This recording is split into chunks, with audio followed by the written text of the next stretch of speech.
Jadi setelah bekerja, kalau kita namanya kursi ya.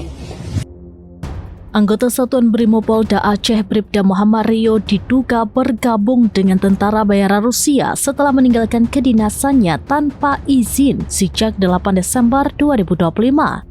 Sejak tanggal tersebut, Bribda Rio tidak lagi masuk kantor dan tidak diketahui keberadaannya.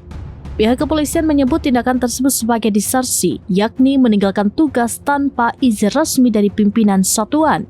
Kepala Bidang Humas Polda Aceh Kombes Joko Krisdianto mengungkapkan bahwa pihaknya menerima laporan terkait dugaan keterlibatan Bribda Rio dengan angkatan bersenjata Rusia.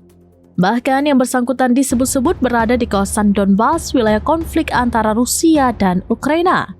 Joko menegaskan bahwa pihaknya telah menerima laporan terkait hal itu.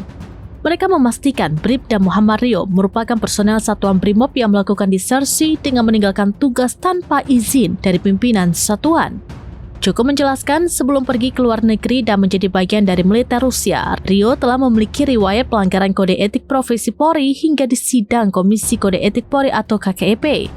Atas kasus menjalin hubungan perselingkuhan hingga menikah siri dengan putusan sanksi administratif berupa mutasi demosi selama 2 tahun dan penempatan di Yanma Brimob.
Download Tribun X sekarang, menghadirkan lokal menjadi Indonesia.